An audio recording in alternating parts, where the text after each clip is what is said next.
அன்பு மிக்கவர்களே, இன்று ஆண்டின் பொதுக்காலம் 10ஆம் ஞாயிறை சிறப்பிக்கின்றோம். இன்று வாழ்வின் யதார்த்த உண்மை கற்றுத்தரப்படுகிறது. கடவுளின் திருவுள்ளத்தை நிறைவேற்றுபவர்களே என் தாயும் என் சகோதரரும் சகோதரியும் ஆவார் என்று வார்த்தையில் சொல்லுகிறார் இறைவன். இந்த விருப்பம் தாங்க வாழ்க்கையில அனைத்தையும் நிலைநிறுத்துகிறது. இந்த விருப்பம் தான் நான் வாழ்க்கையில நிலைத்து வாழ வலியுறுத்துகிறது என்ற உண்மை மேன்மை என்ற வார்த்தையினால் உணர்த்தப்படுகிறது. விருப்பத்தோடு விருப்பத்தின் மேன்மையை அறிந்து கொள்வோம். வாங்க ஒரு பயணம் செய்வோம். Praise the Lord. இயேசுவுக்கே புகழ், இயேசுவுக்கு நன்றி. இறைவனின் அருட்கரமும் இறையாசிரும் உங்களோடும் உங்கள் குடும்பத்தோடும் தங்க உங்களை நான் வாழ்த்துகிறேன். அன்புமிக்கவர்களே, விருப்பம் இருந்தால் 1000 வழிகள், விருப்பம் இல்லாவிட்டால் 1000 காரணங்கள். இவைத்தான் மனிதனின் எண்ணங்கள் என்று சொல்லுகிறார்கள். விருப்பம் தாங்க ஒரு வழியை உருவாக்குகிறது. விருப்பம் தாங்க இந்த வாழ்க்கையில பல காரணங்களை உருவாக்கி தள்ளி போடவும் வைத்து விடுகிறது. அன்புமிக்கவர்களை, மார்க் 3:35 வார்த்தை சொல்லுகிறது, கடவுளின் திருவுள்ளத்தை அதாவது விருப்பத்தை நிறைவேற்றுபவரே என் சகோதரரும் சகோதரியும் தாயும் ஆவார் என்று இன்றைய நற்செய்தி நமக்கு உணர்த்துகிறது. தனது தேவைகளையும் விருப்பங்களையும் சுருக்கி கொண்டு பிறரின் தேவைகளையும் விருப்பங்களையும் நிறைவு செய்கிறவர்கள் இறைவனின் இதயத்தோடு ஒன்றுபட்டவர்களாக மாறிவிடுகிறார்கள். அன்புமிக்கவர்களே, ஆம், மனித வாழ்வில் பணம், பதவி, அந்தஸ்து, அதிகாரம், செல்வாக்கு போன்ற மதிப்பீடுகளுக்கு இவர்கள் இடம் கொடுக்காமல் மாறாக அன்பு, இரக்கம், கருணை, பகிர்வு போன்ற பொது நோக்கோடு உதவுகின்ற பொழுது கடவுளின் திருவுள்ளம் இதில் நிறைவேறுகிறது. அன்பார்ந்தவர்களே, ஒரு மனிதன் தன் சிந்தனை, சொல், செயல், உழைப்பால் பிறரின் விருப்பங்களை நிறைவு காணும் போது கடவுளின் விருப்பம் முழுமையாக நிறைவேற்றப்படுகிறது. இங்கு சவுல் அரசன், அதாவது இந்த பழைய ஏற்பாட்டிலே எங்களுக்கு ஒரு அரசன் வேண்டும் என்று கேட்பார்கள். சவுல் அரசன் கடவுளின் விருப்பப்படி வாழாமல் அவருக்கு எதிராக செயல்படுவதால் அவன் தற்கொலை செய்து மாண்டு போகிறான். ஆனால் அவருக்கு பின் வந்த தாவீது அரசன் கடவுளின் விருப்பத்தை நிறைவேற்றி கடவுளோடும் தவறு செய்தாலும் கடவுளோடு பயணித்து அவரது கட்டளைகளுக்கு ஏற்றவாறு செயலாற்றுகிறான். இதனால் பெயரும் புகழும் அவனுக்கு கடவுள் அளிக்கிறார். எனவே இந்த விருப்பம் தான் ஒரு மனிதனை உருவாக்கும். இந்த விருப்பம் தான் ஒரு மனிதனின் வாழ்வை அழித்து விடுகிறது என்று கூட சொல்லலாம். இதோ இந்த பழத்தை சாப்பிடாதீங்க, இந்த மரத்தில் இருக்கிற பழத்தை சாப்பிடாதீங்கன்னு இந்த முதல் வாசகத்துல கடவுள் அழகா சொல்லிவிட்டார் தொடக்க நூல்ல. ஆனா அவரது விருப்பம் இது உண்ணாமல் இவர்கள் என்னோடு இருந்து அனைத்து ஆசிரியையும் பெற்றுக்கொள்ள வேண்டும் என்று கடவுள் விரும்புகிறார். ஆனால் மனிதனின் ஆசை அந்த விருப்பத்தை சுக்குநூறாக உடைத்து போட்டு விடுகிறது.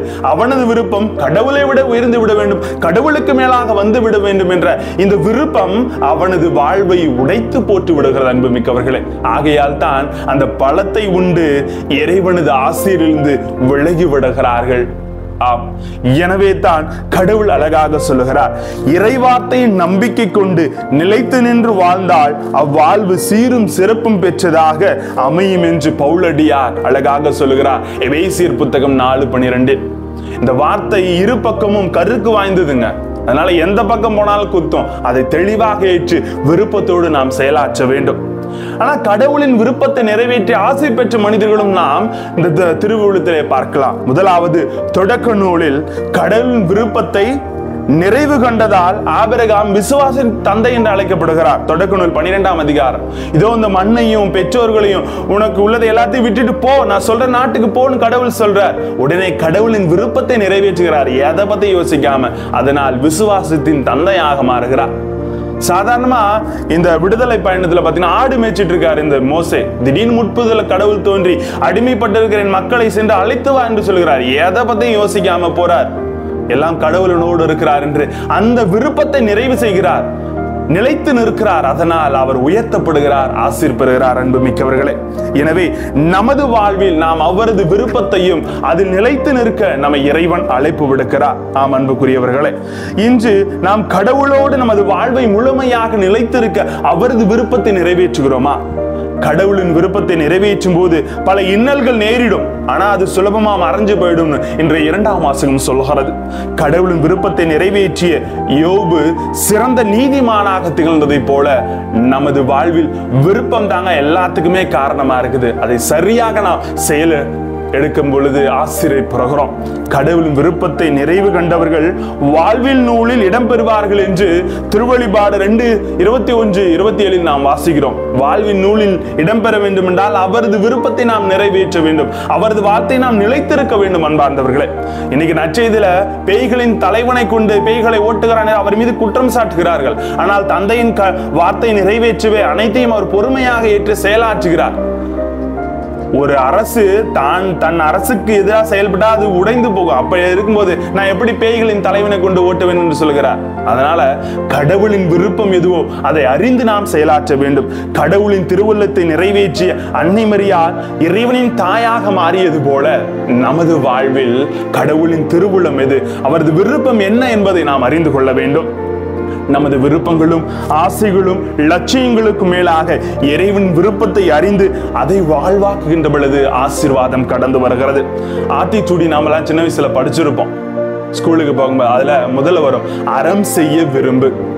அவர் எடுத்ததுமே அறம் செய்யும் சொல்லல, மாறாக முதல்ல விரும்பு, நன்மை செய்ய முதல்ல விரும்பு, அதன் வழியாக ஆசிரியை பெற்றுக்கொள்வோம். எனக்கு குடும்பத்திலையும் அதாங்க, முதல்ல நல்லது செய்ய விரும்புங்க, அமைதியா இருக்கணும்னு விரும்புங்க, அன்போடு இருக்கணும்னு விரும்புங்க, ஆசீர்வாதத்தை பெற்றுக்கொள்வோம்னு விரும்புங்க. விருப்பம் தாங்க எல்லாத்திற்கும் நன்மை கொண்டு வருகிறது.